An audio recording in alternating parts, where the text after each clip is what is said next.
1000 वर्ष के बाद इस भक्ति में बहुत से ऐसे नालायक काल के दूत घुसेंगे, वो धीरे धीरे इनकी भक्ति खराब करवाना शुरू करेंगे।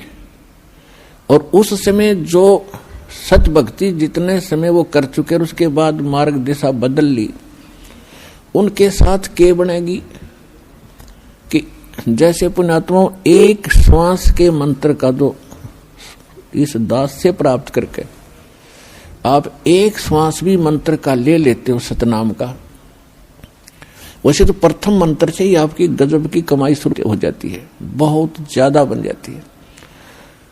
और यदि सतनाम का मंत्र भी आपने साल 2 साल 3 साल 4 वर्ष कर लिया और सारनाम ना भी मिला तो भी आपकी ढेर सारी कमाई बन जाती है।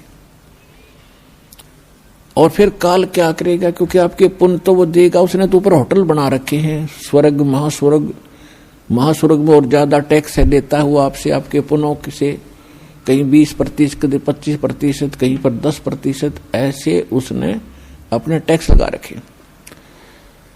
और जो खर्चा आप खाते हो वो अलग है, वो तो आपकी पूंजी से होगा। तो आपको स्वर्ग महास्वर्ग में रख देता है और वहां आपके पुण्य आपके साथ होते हैं। जब महास्वर्ग के अंदर आपके पुण्य खत्म हुए उसके बाद स्वर्ग में ले आता है, नीचे एक अलग से एक स्वर्ग है, उस महास्वर्ग से अन्य जो कॉमन स्वर्ग है, उसमें भी जब आपके पुण्य खत्म हो जाते हैं फिर आपको पृथ्वी पर डाल देता है। तो वो पुण्यात्मा इतना समय वहां रहती हैं स्वर्ग में, महास्वर्ग में, फिर उनको सतयुग में प्रारंभ में जन्म देता है। इस भक्ति युग में की हुई भक्ति उनकी इतनी प्रबल हो जाती है कि फिर वो सतयुग में प्रथम जन्म लेते हैं। उनकी फिर भी इतनी भक्ति होती है क्योंकि सतयुग में लाखों वर्ष का जीवन होता है, एक का जीवन पूरा करते हैं इतने युग, 1-2 जीवन में वो सतयुग पूरा हो जाता है। फिर त्रेता में आते हो आप वही हो जो पहले भक्ति लगे थे, लेकिन आप फिसल गए, आप रिपट गए, विचलित हो गए किसी कारण से।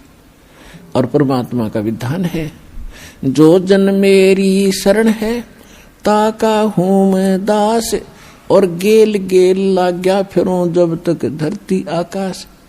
एक बार इस सच्चे नाम से आज कोई जुड़ जाएगा, आज उसने नाम ले लिया, कितना रोगी है और चाहे उसकी कल मृत्यु हो जा, नाम लेते भी हो जा, तो अभी परमात्मा अपने बही में लिख लेगा उस आत्मा को कि मेरी होगी भी।